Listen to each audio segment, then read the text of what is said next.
Bom dia, boa tarde, boa noite, ótima sexta-feira para todos vocês.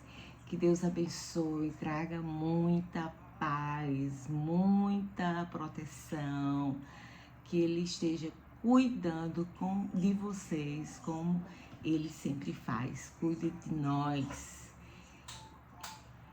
Deus abençoe cada um de vocês neste dia.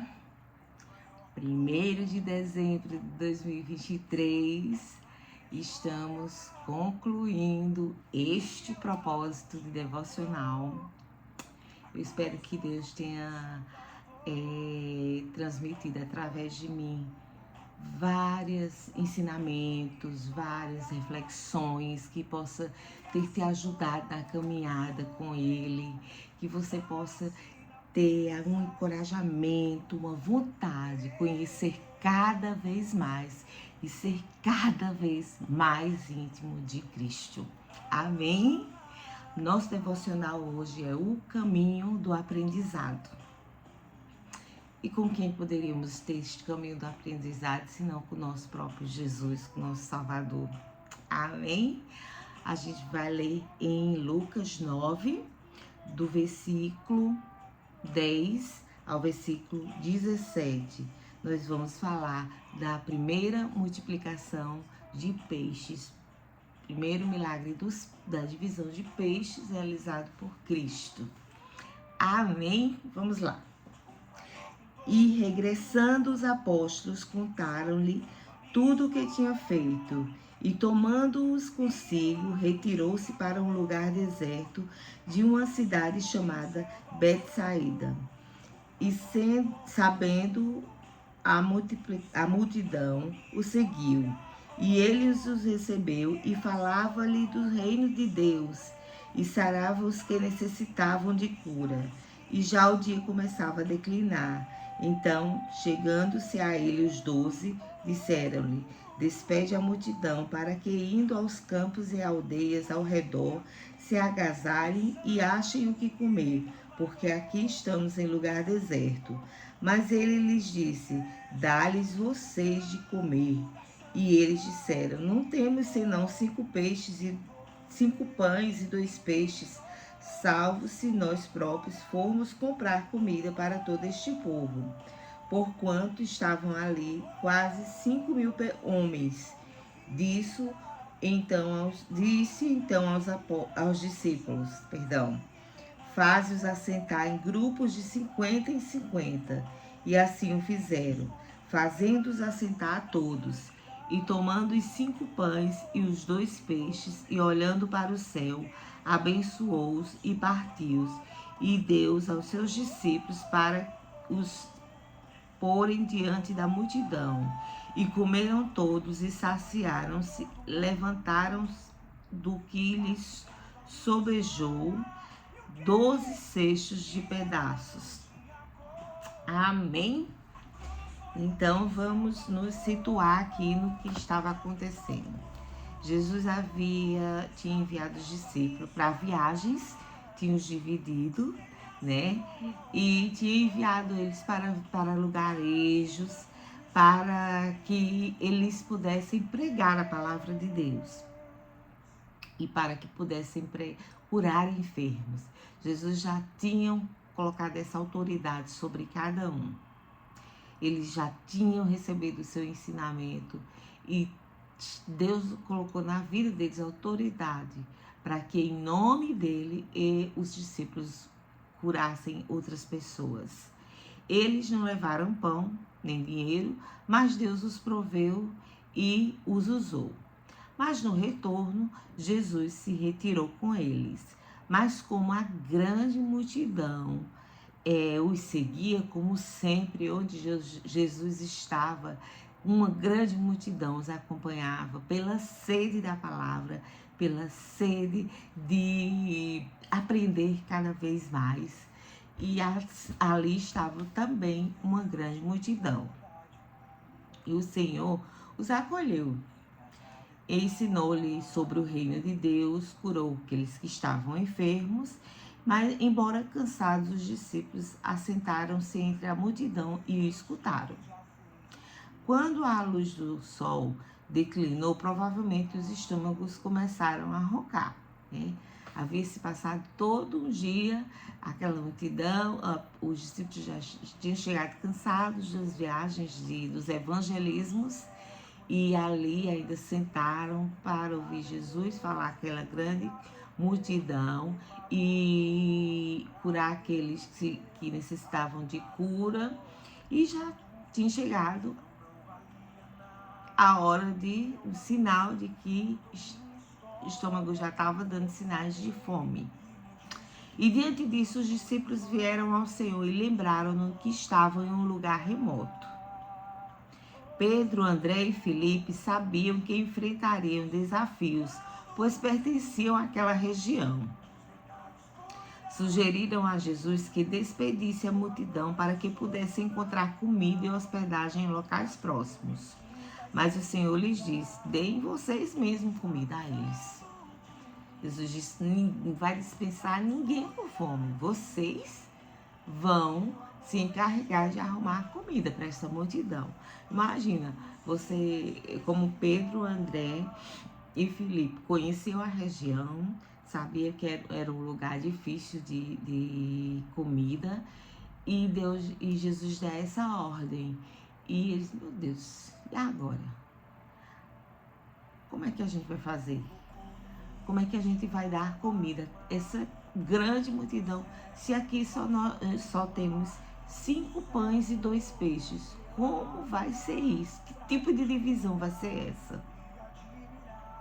Os discípulos lembraram ao mestre que tinham apenas 5 pães e 2 peixes para alimentar 5.000 pessoas. Detalhe, 5.000 pessoas, 5.000 homens, né? Porque naquela época a gente sabe que não era contado crianças e mulheres, idosos.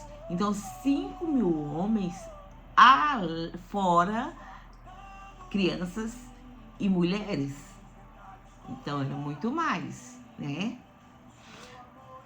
Era necessário adquirir comida para aquela multidão, mas Jesus instruiu que dividissem os grupos de 50 em 50. Vocês vão dividindo de 50 em 50 até que todos estejam em grupos.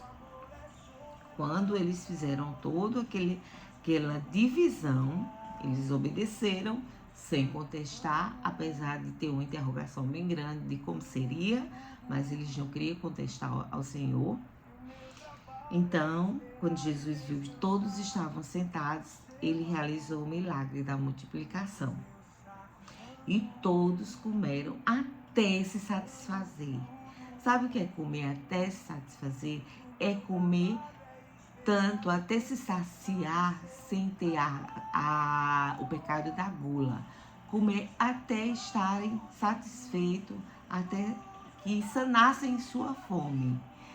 E de forma tal que de 5 pães e 2 peixes sobraram cheios 12 cestos. Olha só, que maravilha! Quem neste mundo onde os homens querem ser tão poderosos teria este feito? Quem dos mágicos que você já ouviu falar, dos mais famosos, poderia realizar uma mágica que fizesse uma multiplicação tão grandiosa que saciasse a fome de 5.000 homens, fora mulheres e crianças, e que de 5 pães e 2 peixes sobrassem 12 cestos de pães e peixes? Onde você ouviria isso? Só o nosso Salvador, só Jesus. E só contém essa história na palavra verdadeira, na palavra daquele que é o próprio verbo, é aquele que é a própria vida. E na literatura, onde o próprio autor escreve, não há ninguém que possa fazer uma coisa tão grandiosa além de Jesus Cristo. Era necessário adquirir aquela comida e Jesus fez com que fosse possível. Então, como aqueles discípulos, nós também caminhamos com Cristo, não é verdade? Nós todo tempo queremos fazer a coisa certa, lutamos para segui-lo e para confiar, descansar e entregar toda a nossa ansiedade para Jesus. Que isso é igual a ter fé. Os discípulos não sabiam como aquilo ia ser feito, mas obedeceram. Porque apesar de para eles ser uma coisa impossível, eles sabiam com quem estavam, com Jesus, com o Mestre. E eles sabiam da capacidade do Mestre, soberana. Então, assim como eles, nós caminhamos com Cristo. E Ele tem muito a nos mostrar. Ele tem prazer em fazer conhecer, em fazer ser conhecido entre todos o mundo, entre mim, para você, para os teus familiares, para as pessoas com quem você trabalha, para todos. Ele tem essa vontade de se mostrar. Ele tem essa vontade de dizer a ti, olha, eu posso fazer tudo por ti. Eu posso simplesmente transformar do nada um tudo. Eu posso, de uma situação impossível, torná-la possível. Eu posso fazer com que você, que não sente capaz de realizar nenhuma só coisa em meu nome, que acha que é incapaz de realizar o seu chamado, o seu propósito, de falar do meu nome, que você acha que não tem essa capacidade, eu posso te tornar capaz de todas as coisas.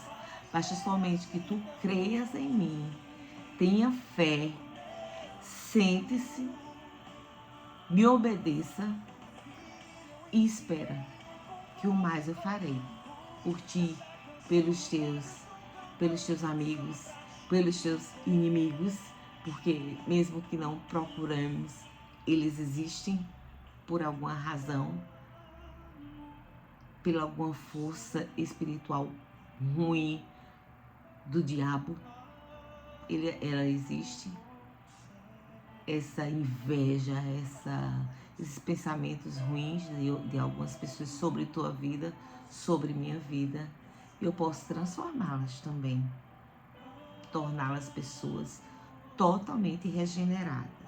Basta tão somente que nós possamos dizer, eis-me aqui, Senhor. Eu estou de braços abertos para receber tudo o que tu queres fazer em minha vida e tudo o que tu tens para me ensinar e tudo o que tu queres mostrar, o teu poder, a tua graça e o quanto tu podes fazer, o quanto tu és soberano. Porque sim, tu já mostraste isso quando tu venceste a morte.